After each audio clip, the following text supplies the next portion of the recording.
All right, howdy folks. Welcome to this Museum Midday.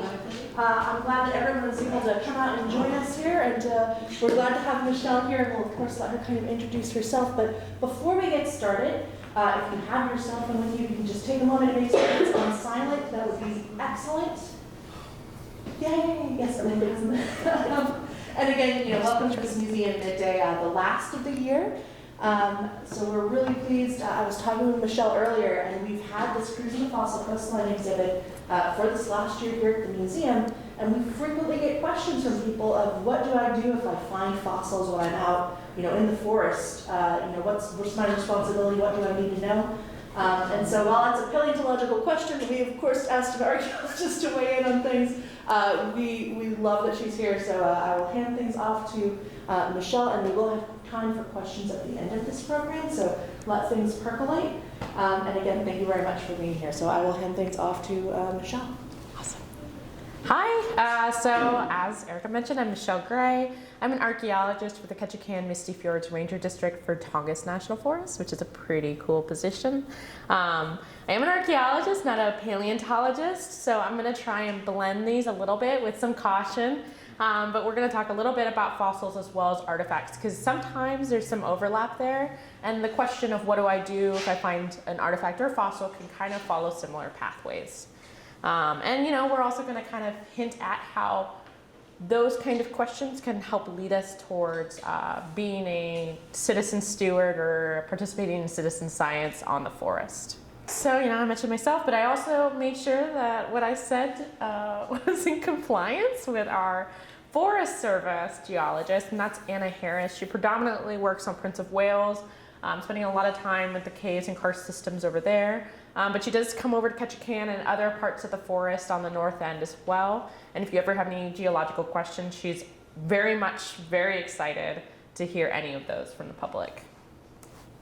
So today, like I mentioned, we'll get into a little bit about stewardship and citizen science. What does that mean? Kind of start to blend that into some of these regulations and concerns about fossils and artifacts in public lands.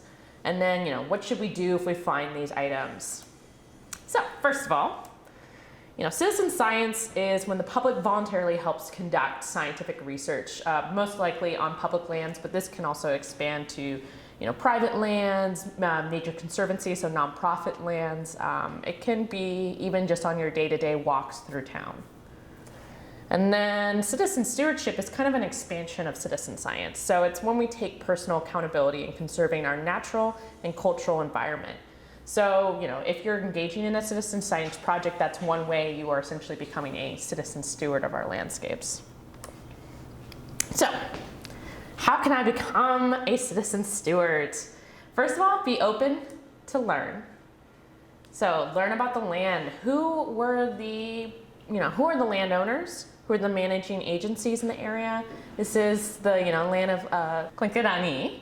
Knowing who the clans were here, the Kwan systems, being mindful of regulations and legislations as well as sacred perceptions of the landscape, right? And then staying informed of resource concern. So, I guess a great example of that would be the green crabs and how they've started to pop up in Metlakatla. So, becoming aware of some of these issues that are going on around our communities is a great way to start that first step. And then you're gonna do step 2, which is getting engaged by practicing citizen stewardship. So you can get involved in some projects. Examples of this are like bio-blitzes. Those happen on public lands throughout the US. And they're usually like these one-day intensive, like 100 volunteers come to a park or forest, and you get engaged in a project like maybe bird counting or an archaeological excavation. We have Passport in Time. This forest has participated in Passport in Time many times. My predecessor, Martin Stanford, Martin and John Autry led an awesome Passport in Time program for years and years, and it'd be a dream of mine to get it restarted, so hoping for the best. And then, you can also just do little things in your day-to-day, right? So thinking about your ecological footprint in the grand scheme of things, like, it's hard here because we're on an island and we only have so many ways to transport, but like if you were in the lower 48, Thinking about, is it more ecologically impactful to fly somewhere versus drive somewhere if it, time or monetary constraints are not part of the big question, which they are, I recognize that. But it can also be something small, like I need 18 ounces. I think a great example is I need 18 ounces of Brussels sprouts. And I can get the 12-ounce package in the plastic bag and get 2 of those, or I can just buy it from bulk and then go take it to the weigh thing and only use maybe 1 bag of plastic, or none if you have reusable. So that's just like a little mindset idea of how you can kind of take every single thing that you do and be a steward of the landscape, even if it doesn't feel like it in the moment. Oh, and there was one other thing I kind of wanted to highlight, which is practicing sustainable and respectful harvesting and collecting processes. And I know, I'm blanking on their name. I can spell it, but it's fine. There were several guidelines that were put out about traditional harvesting guidelines, and they really talk about how to gather and harvest from our landscapes respectfully. So, maybe don't harvest along the trails because those are more accessible to elders in the community. Thinking about, maybe not harvesting all the blueberries from one bush, taking a little bit here and a little bit there, and that's kind of how you leave a much more wholesome and sustainable landscape for all of us to share at the moment and in the future. So let's get into that step 1 of being open to learn by taking this into the realm of archaeology and paleontology. So first of all, I'm sure many of you guys are aware, but we'll go through the rundown. What is an artifact and how does that kind of relate to archaeology? So an artifact is anything, it's an object from an archaeological site or just even the landscape that displays past human modification. And I like to say it also displays some human intent.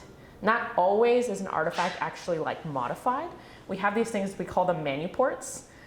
It's when you see something that doesn't necessarily belong in that landscape and you knew that somebody at some point was like, wow, this thing is cool, and had picked it up and then brought it to a new time and place. I think a great way of thinking about that is when you're out maybe in a muskeg or you're out in the alpine and then you see this kind of round stone tool or a round stone object, right? Maybe it doesn't have any bashing on it or any kind of modifications. It looks water worn, it looks like a pebble. Well, we go into the rivers and our beachways and we're like, wow, it's a beautiful rock. Who's to say that somebody thousands of years ago didn't have that same kind of just novel idea, right? Or just expression of humanity where they're just like, wow, that's cool. And then they took it with them. That is an artifact. It's this expression of humanity within our landscape. So kind of as I went through, it can be something like that. It can also be a little bit, easier or more tangible to think about, like pottery sherds, projectile points, or other stone tools and flakes. So stone tools, we kind of have 2 categories. They can kind of be flaked tools. So from obsidian, basalt, here you can have rhyolite. You can even see it with your beach stone tools. We call them sometimes expedient tools. But you can also have ground stone tools. So I would see them a lot with sometimes a limestone, something that if you tried to flake it, it really wouldn't follow good patterns, but you can actually mold it by kind of grinding along the surface or just sort of rounding it out. You can also have just glass bottles from what we call the historic period. You can have just equipment fragments, so maybe gears that you find on the beachways. I put ammunition, that can also be a projectile point, or that can be some shot. Grape shot, bird shot, slugs, all the varieties. And then you can even have part of a bigger feature, right? So take a fish weir steak. It's part of this big structure, but each little individual component of it can be considered an artifact, or all together, they're also considered what we call features. So they kind of are the embodiment of a big site. And then the other aspect I'll say is when we think of an artifact in a management way, we kind of take it as something that's usually portable. So something that somebody can pick up, take with them, put something down. If it's really large, we tend to categorize those as features. So some just kind of brief examples. So on the Tongass, we have anything from time immemorial, microblade fragments. So you can see how tiny this guy is. On the left-hand side is just 1 centimeter.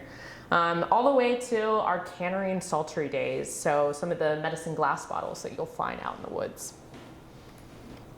And then fossils are a paleontological resource, which means any fossilized remain, traces, or imprints of organisms preserved on the Earth's crust that are of paleontological interest and that provide information about the history of life on Earth.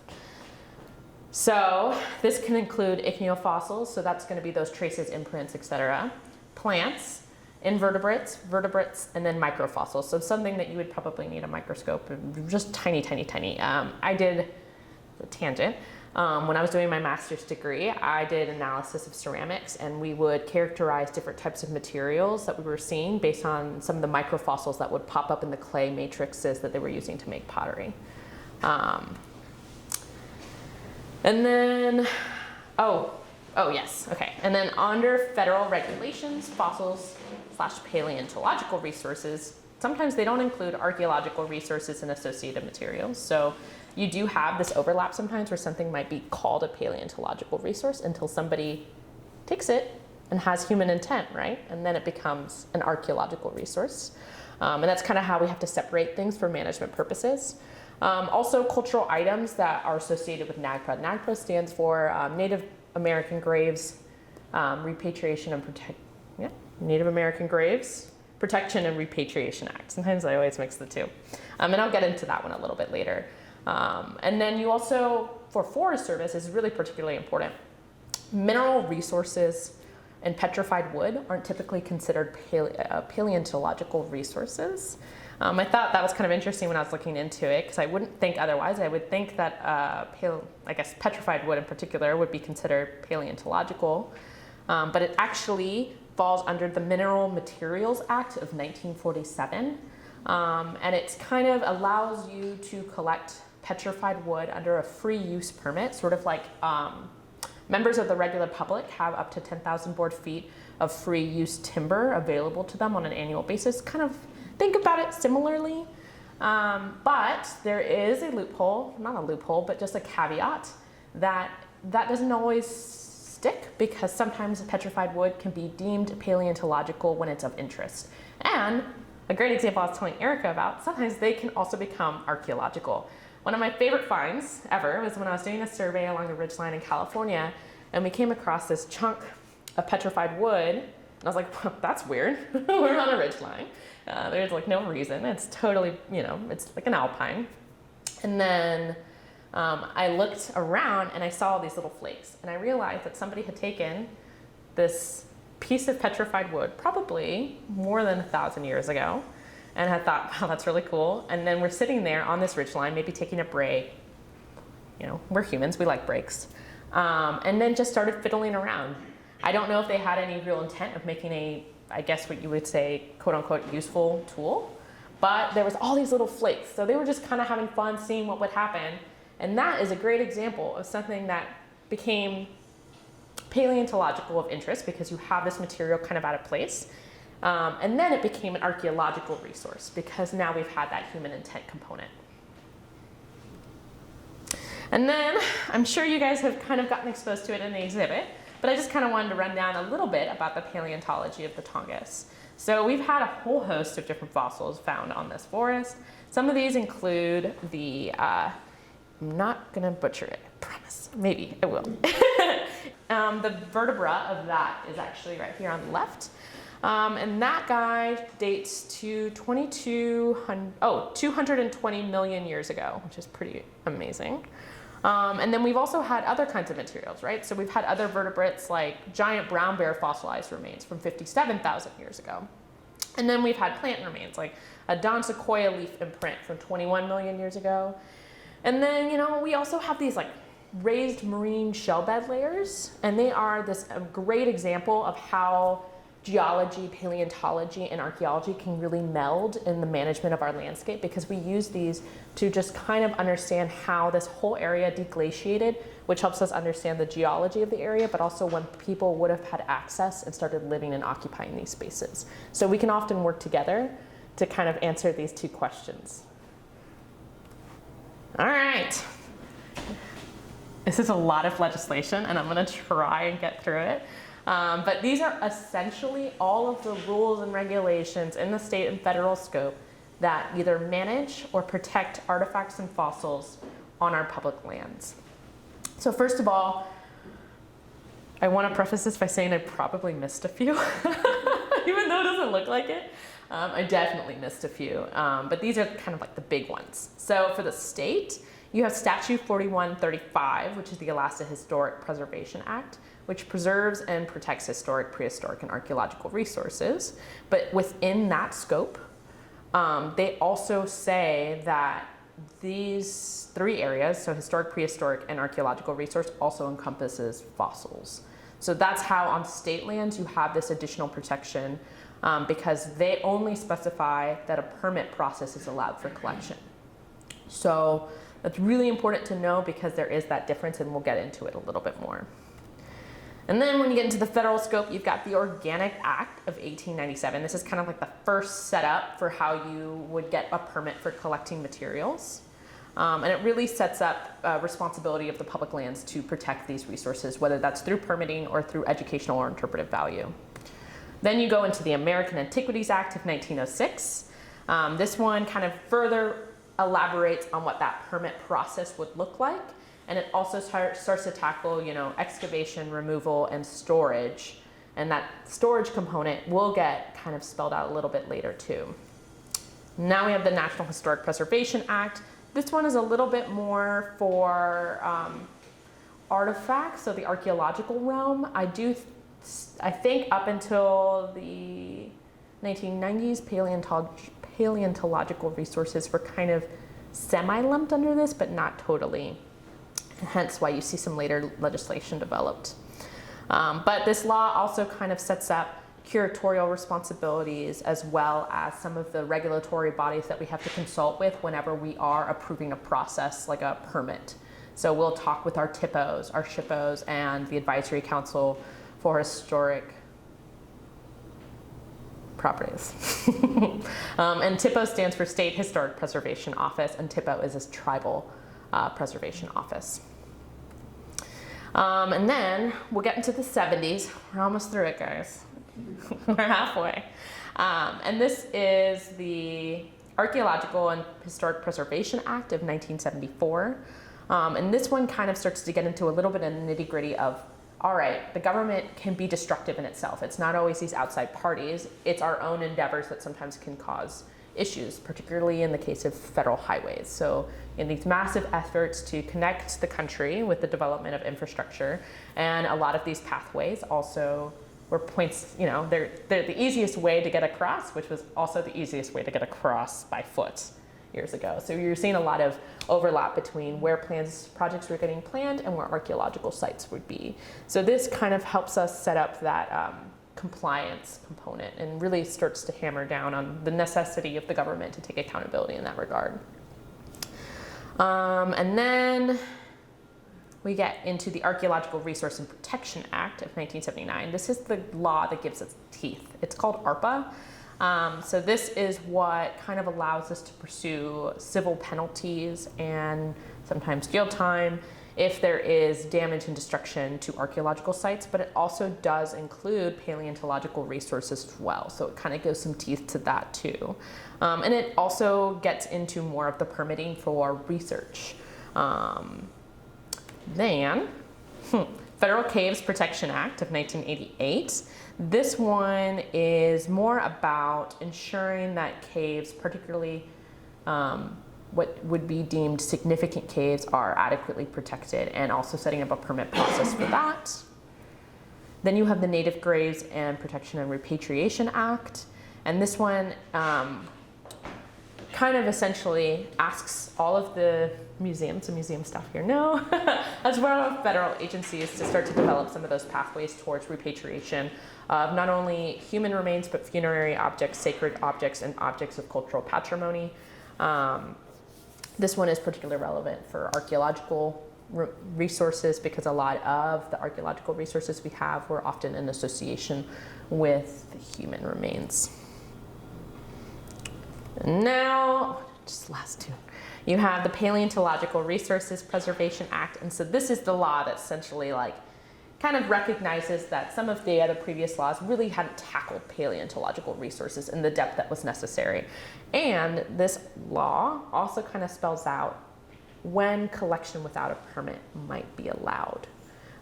Because there was always this sort of like gray area in the previous legislations, and that kind of collecting was occurring. It just was never clear to the general public what is allowed and what's not allowed. And this law essentially says to federal agencies, all right, you need to make up a regulation that helps the public ensure that they are not conducting illegal operations on your public lands. And so, realize I hadn't spelled it out before, but if you guys see some of these like CFRs, those are the regulations that are the implementation rules or tools for some of these legislations. So, highlighting this one because it's 43 CFR Part 49. That one is for all DOI agencies and Bureau of Reclamation. And then the Forest Service has its own specific one, and that's 36 CFR 2291.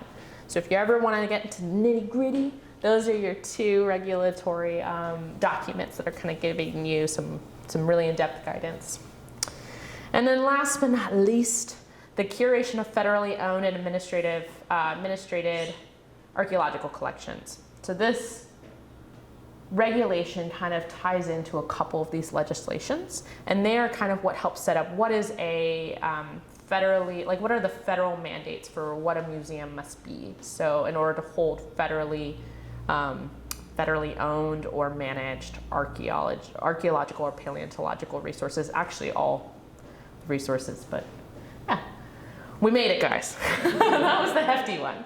All right, let's get into the questions, right? So can I collect artifacts? Not without a permit. Pretty much collection of any artifacts, regardless of what they are, from state or federal lands, is not allowed without a permit for scientific research. Permit parameters usually include qualifications of the person who's requesting the permit, the scope of work, the reporting requirements. So like, let's say you're doing this as part of an excavation, you're supposed to turn in an interim report and a final report on usually a couple months to a year or two after completion of the work. Curatorial expectations, and that's where that regulation at the end kind of comes into play. And then the general project timelines. And there's more parameters too. And then the permit forms and processes can kind of vary depending on the land management agencies, but they usually have these core elements. And then lastly, human remains, including those that are covered under NAGPRA, so those funerary objects, objects of cultural patrimony, those sort of items, on both public and private lands, are protected from disturbance and collection by federal and Alaska state law. So essentially, highly discouraged. Sometimes it has to happen because, highways are going in, or, it's part of a research endeavor. And that's when that permit process comes in. But you pretty much can't usually go out, pretty much never can legally go out into the woods and collect artifacts for the sake of collection. All right, what about fossils? Well, it depends. On state, National Park Service lands, and Fish and Wildlife lands, a permit is always required. However, on Bureau of Land Management lands, Bureau of Reclamation lands, and US Forest Service lands, you actually can do casual collection of a reasonable amount of common plant and non-vertebrate fossils without a permit. And that's where these regulations come into play. So that 43 CFR Part 49, that's the MPS one. MPS and Fish and Wildlife Service is one. And then as we talked about, there's that Alaska statute that pretty much always says everything has a permit. And then the 36 CFR Part 291 is the one that's for BLM, Reclamation, and Forest Service. So what does that even mean? What is casual collection? Is it like casual Fridays? Like what? I was like, that's a strange way of putting it. So I dug in and I was, wanting to know what does that mean. So let's start first with reasonable amount. A reasonable amount means 25 pounds per day per person. If you look, which seems like a lot, right? It definitely is a lot. what I think is interesting is the Forest Service regs. I didn't see it in the Park Service ones, so I'll have to dig a little bit, but I really focus on the Forest Service ones. They further state no more than 100 pounds per year, per person.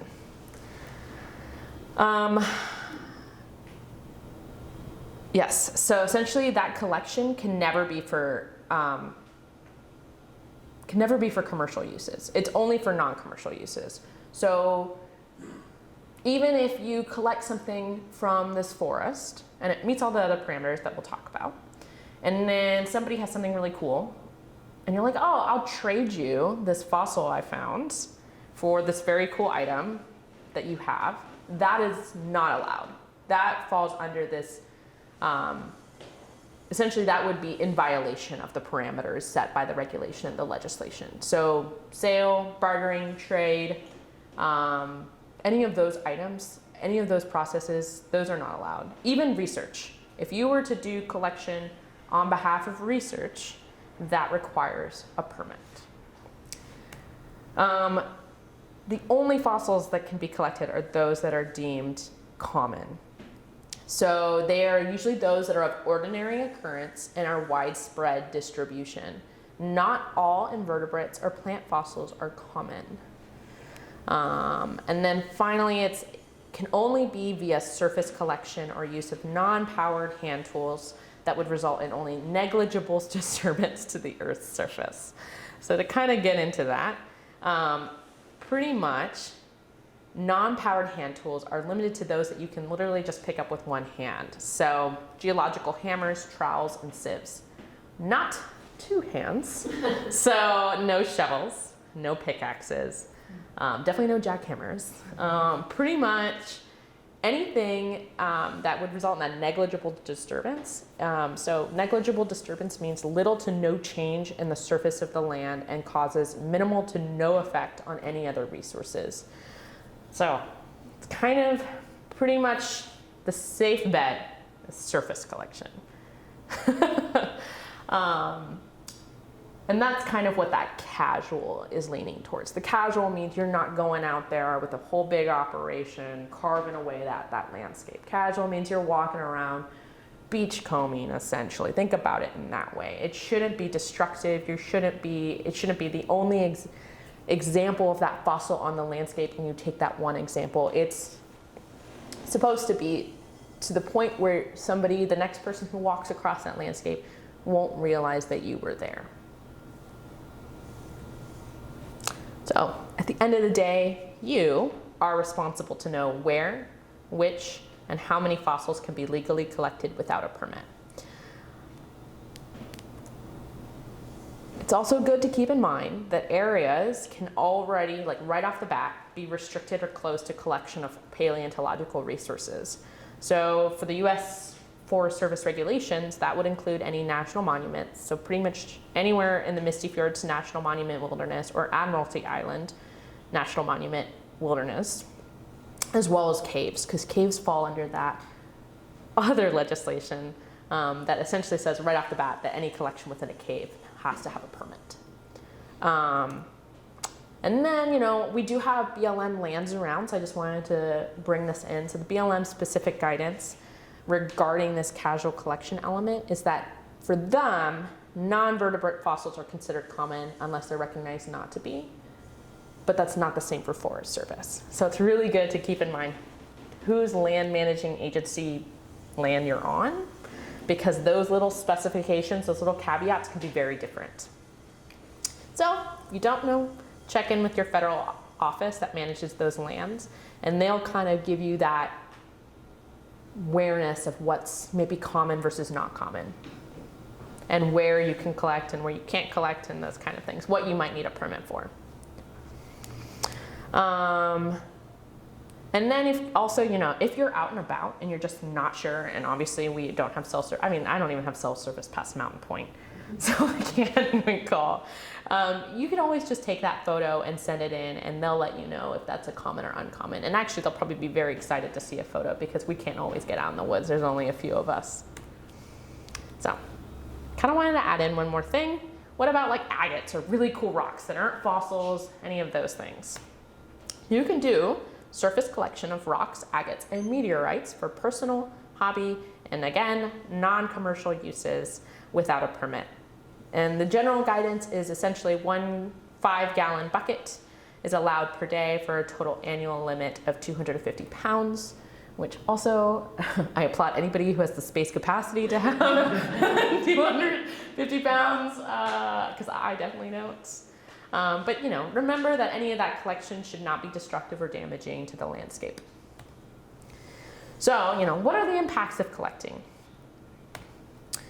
Both artifacts and fossils are non-renewable resources. Once they are removed from the landscape, that context of where and when and how and what, all of that is lost, and our capacity to further understand and protect our collective history is damaged or destroyed. The removal process can also destroy archaeological and paleontological sites. This can further inhibit our ability to interpret these in the future or answer some of those research questions that really help us understand who we were in the past, which help inform us for how we should approach the future. I think a great example of that is climate change. We are not the first generation to approach climate change. This has been something that our ancestors have had to deal with, and being able to see those archaeological sites and interpret them has really helped us understand what to anticipate for the future. And lastly, many of these places are sacred to the native people who have watched over these lands since time immemorial. Many of these places are, removing these items without permission may result in damaging the connection between these items and the sacred places from which they belong. Oftentimes, these collections don't have a place for preservation once they have been removed. Private collections that were not collected legally cannot be accepted by most museums. Even if they were legally collected and accepted by the museum, oftentimes there's just not the capacity for their proper storage, or if they are properly stored, they are usually in a box or a cabinet, kind of in a far off corner, just waiting for somebody to lay their eyes on them again. And maybe they would be better served still being part of that landscape. Also, it's always good to remember the collection of artifacts and vertebrate fossils, as well as non-common invertebrate and plant fossils, is illegal without a permit from the landowner or land managing agency.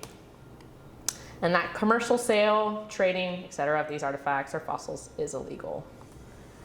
And then violations, as we discussed when we talked about all those different regulations, it can be, severe fines. So I could see them in the 100,000s.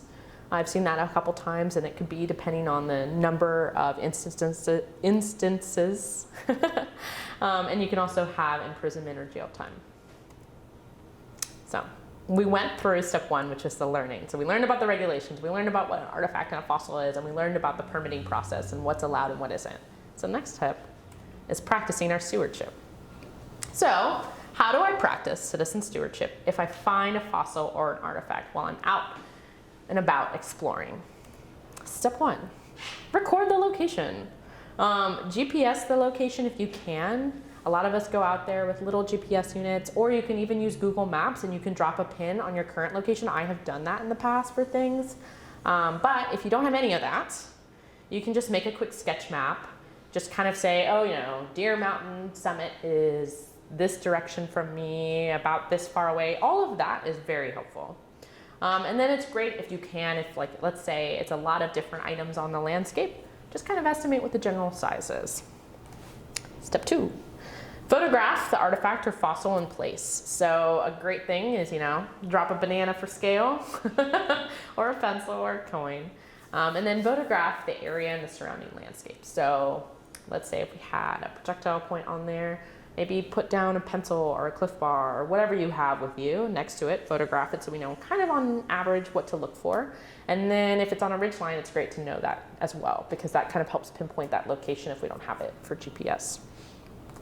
Note any disturbances, whether they're human or natural, to the area. So sometimes, maybe we're in a waterway and we are seeing a shell layer because it's eroding out of the landscape. Having that kind of information really helps us, because we also know how soon we need to get out there to record or document this thing, because again, there's only so many of us and we only have so much capacity.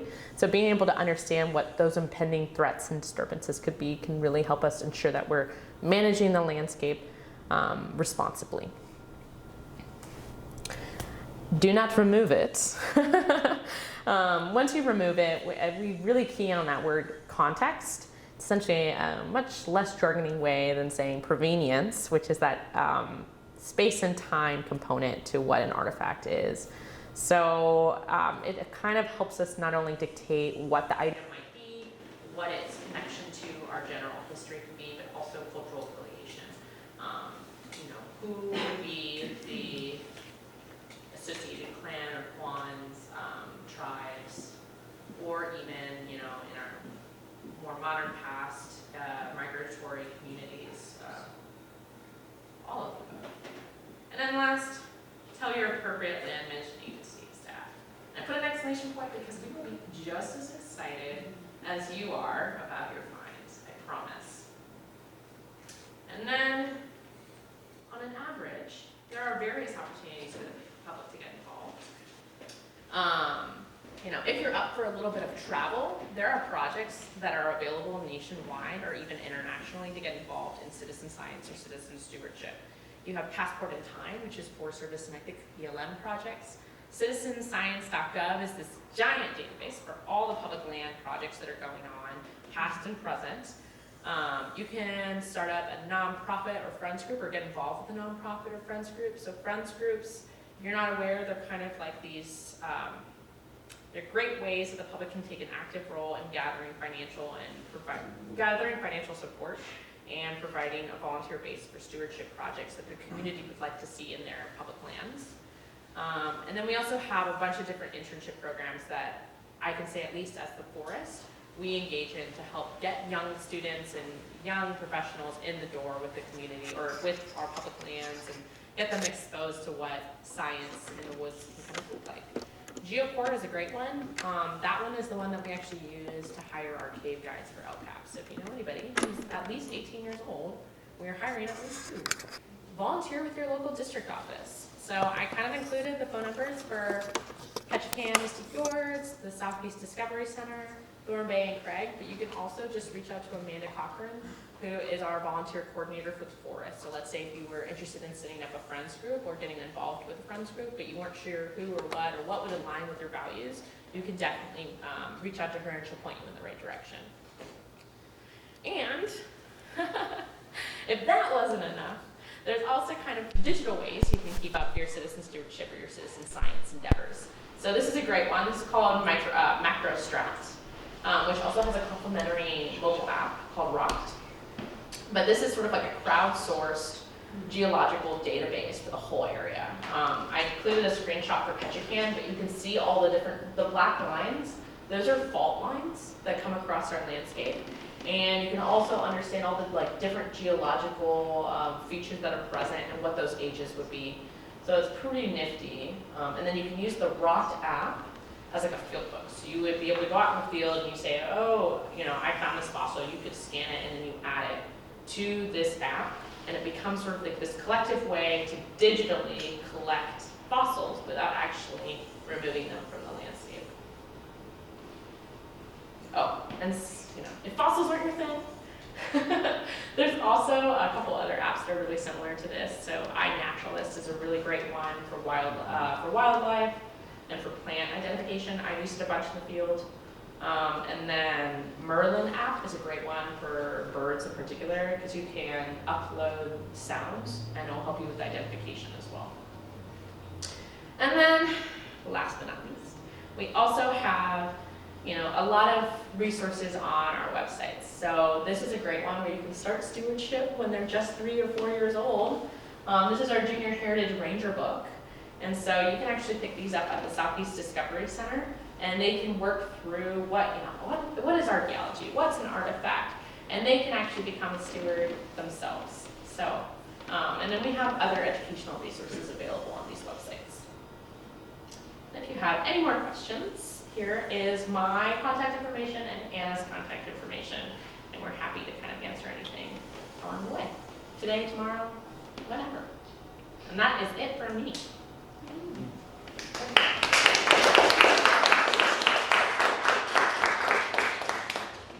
So if we have any questions, I'm sure we do from the audience that we can throw Michelle's way. We can take those now. Try my best. Do you have any stories of like people commercially bringing in drills and jackhammers and that you've had to go out and? Like, have I had to engage in like a criminal investigation? It hasn't happened to me. It's happened to a lot of my colleagues. I know we've had a couple concerned, but then they ended up being, we had one that was like, we thought somebody had stolen something, but then we went out there and we realized it had been double recorded. And it was just recorded in the wrong spot. So some of us actually worked out great because we update our records. And we're like, oh, okay. We were like, oh, it's not missing, it just was like 300 feet that way. No, but I think I have more experience kind of in the bright side of the story.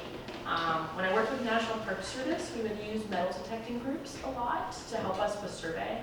And it was a really great opportunity to work with metal detecting advocacy groups, I guess, and kind of show them the way to still engage in their hobby, but do it through legal and sustainable means. So metal detecting kind of has this fraught history with public lands, and a lot of metal detecting groups were kind of operating not always in the best manners.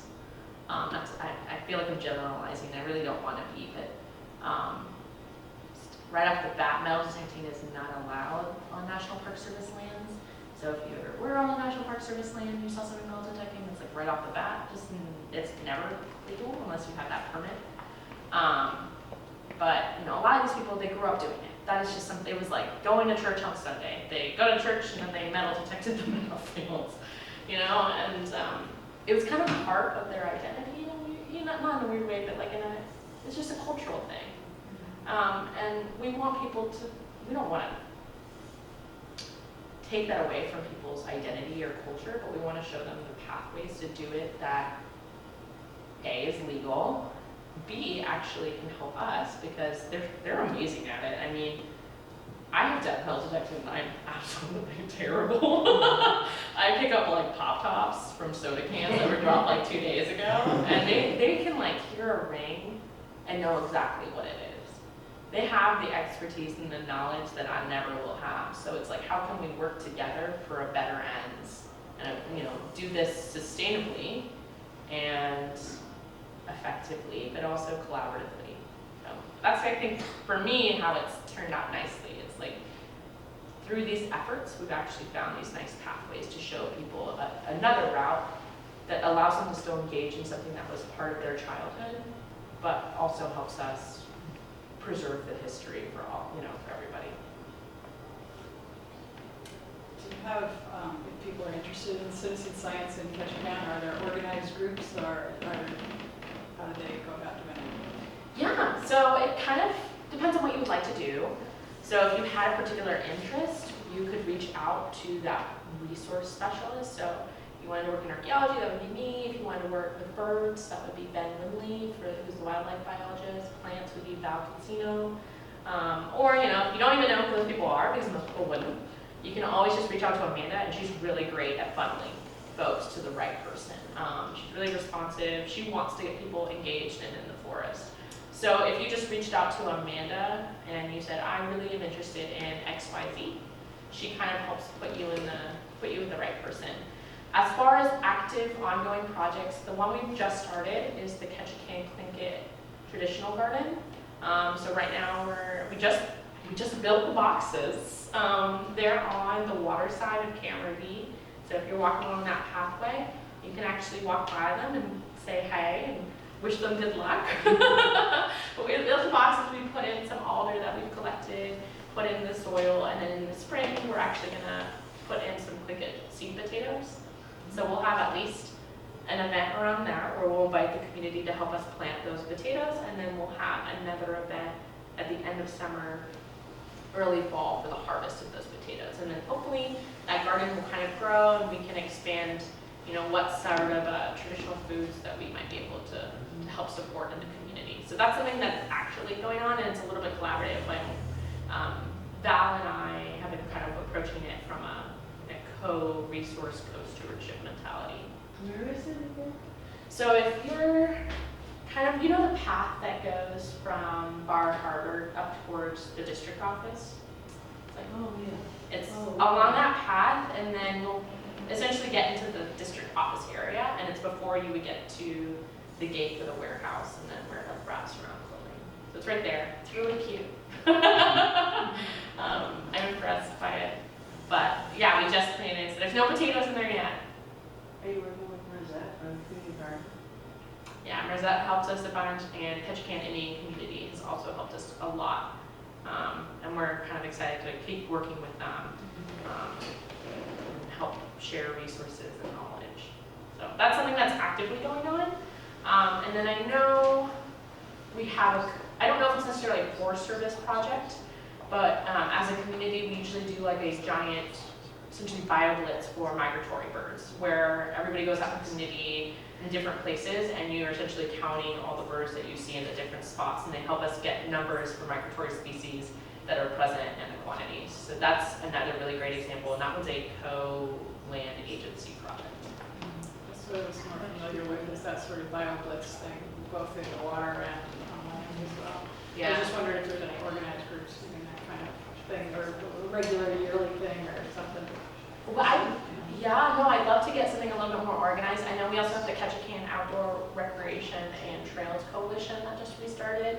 That's a great way to get involved from a recreation standpoint, because they're going to be doing a lot more collaborative work with the forest. I know they've been talking about maybe taking over management of one of the trails to help it grow and get maintained. So that's an option. And then as far as like a group, but we don't have a friends group for the forest. I've seen it happen for other forests and other parks, but we have RAC, which is sort of kind of works in a similar way. It's not, it's definitely under different legislation. It has a different funding source. Essentially gets funding from USDA, and then uses community-based projects to kind of support projects on forest lands. A friends group would work more like a philanthropy, like kind of be like a little bit more philanthropic, so like fundraising for projects. I've seen that work really helpful for places where funding's a little short. So I knew the archaeologist in the Virgin Islands was able to support a lot of research through his friends group. So, What would be your recommendation for those people that come, because we get this at the museum a lot, like, well, I've got this thing that's on my windowsill that my mom found, 20 years ago. Obviously, the context is lost, but is there a good recommendation for what someone might do with those objects? Obviously, we legally can't take them. I guess what would be your recommendation for those things? I know it's kind of come up, so sometimes like agencies or museums might do, not to put you guys on the spot, they do like kind of like an amnesty day where people can bring things in and at least find out more about them, even if we don't accept them. We can kind of be like, well, we don't know necessarily where it's from, but we kind of know about what this material is, and what we can lead you sort of there. There's always the potential that we can use out of context material for teaching collections. So it's kind of a way you can give back.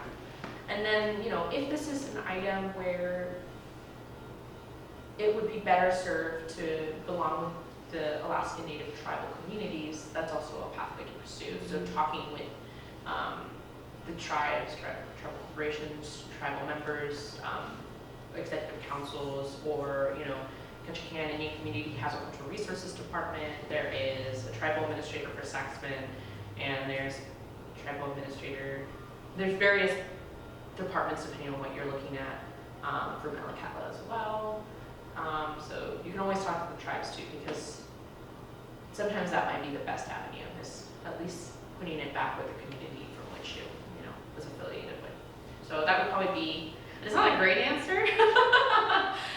It's sort of like, I guess, approach it with honesty. And no one's going to persecute you for it. However, if you can with a Mountain Dew, I might think about it. Just kidding. We had a question here in the back too. Oh, yeah. Who is responsible, like agencies, for the tidelands? Like if you find something. Yeah, so in Alaska, especially in our area, the land ownership is state of Alaska to mean high tide. So pretty much anything in that intertidal zone and below is state lands. So technically, if you're collecting from state lands, it requires a permit. So it's something to kind of keep in mind.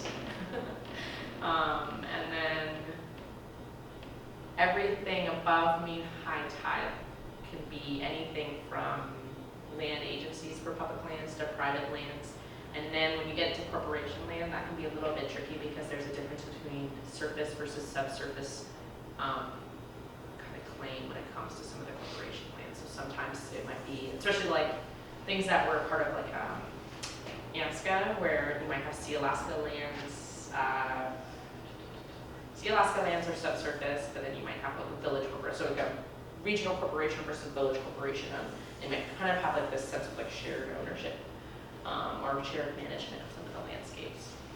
Really won't dig too much further into it because I do not want to butcher it. It is complicated, and I'm still kind of learning some of those little gray areas. But yeah, pretty much up to mean high tide is state. Very, very few exceptions. Michelle, you mentioned earlier Amanda as a resource. Where can people find, like, who is Amanda and where are her resources? Where is Amanda? So she, I believe she's based out of the Juneau office, but she's the Tongass National Forest Partnership and Volunteer Coordinator. So we are kind of going about partnerships and volunteer coordination on a much more regional basis. So she's the lead, and then there's going to be like unit-based partnership coordinators and volunteer coordinators. So Marla Booth at Ketchikan has been kind of our unit volunteer coordinator for a long time. So she would be the person we would work with as long as you're a resource specialist, and Marla, who's our support services specialist, kind of work together to make sure all the paperwork is in its place and we have crossed our T's and dotted our I's. But Amanda's the big lead, so a lot of times people reach out to her and she'll kind of funnel into the right place. Well, we'll be sure to link that resource, with this video. Any other questions?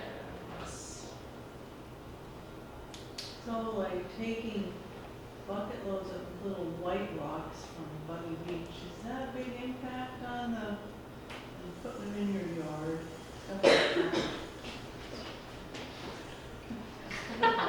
I think it's that personal accountability aspect of the stewardship, right? So let's say this, I don't know what the rocks look like, but if they had fossilized remains in them, then you have to think about those legislations and regulations. If they are just rocks, which is such a broad topic, because rocks are comprised of so many different things, but change the look of a beach.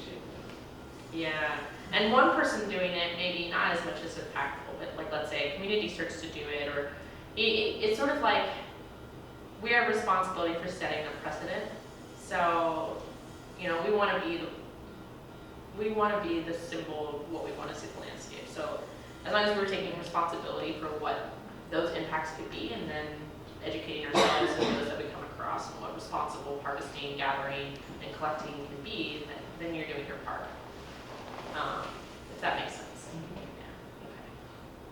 So that's all to say, no one's coming after you for your rocks. I kind of think I've been on that beach a lot. I guess I've never thought about the rocks. Or any beach, Yeah. I think and beach combing is such a popular activity.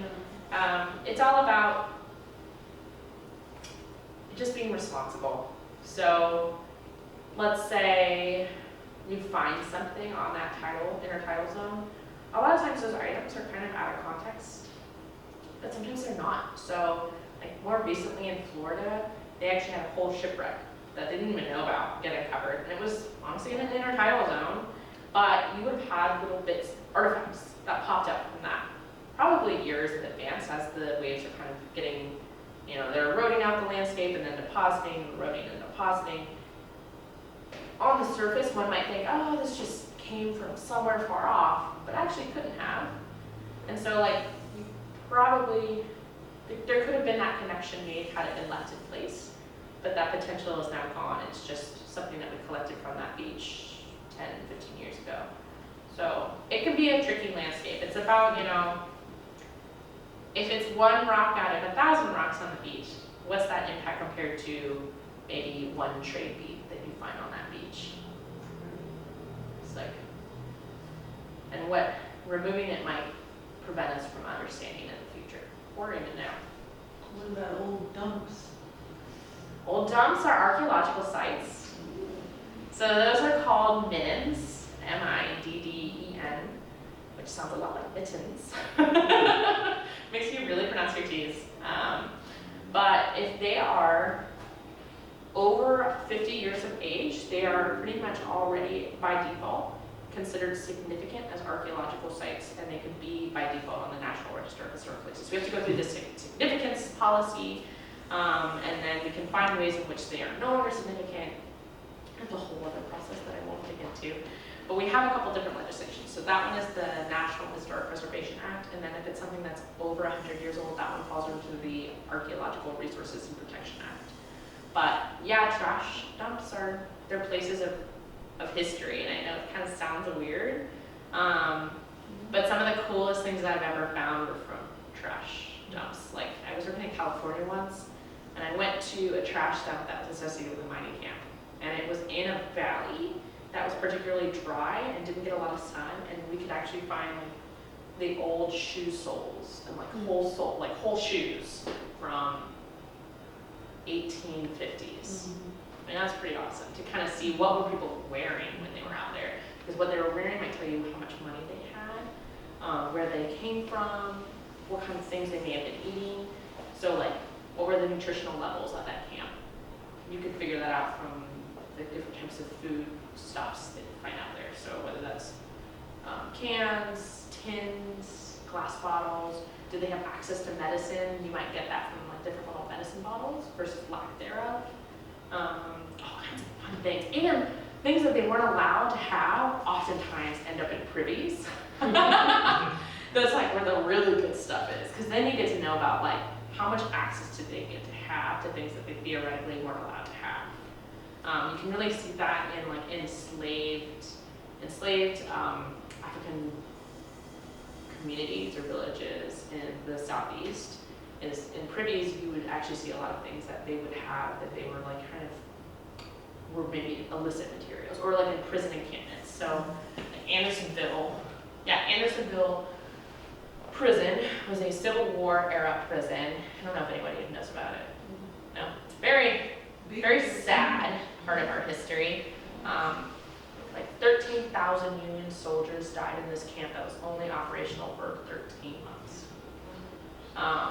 But they also, the privies, the excavation of those privies and various other kind of like dump sites actually gave a lot of context for what life was like living in that camp for such a short duration of time. So sometimes what seems like trash is, I know it's kitschy or kind of stereotypical to say, but someone's trash is always someone else's treasure. People at low tide out by Joann's get bottles and porcelain dollars. And you know, it makes you think to what end, right? So like, let's say you're collecting it for your personal use, but what happens? I mean, that's what you had brought up is what happens when it is your grandkid that's dealing with it or something like, how do you approach that? Because it can be something that can, sounds so negative, but burdensome to the next generation because they have to deal with these probably tough parts of history, but particularly in the case of like disturbance and removal of human remains.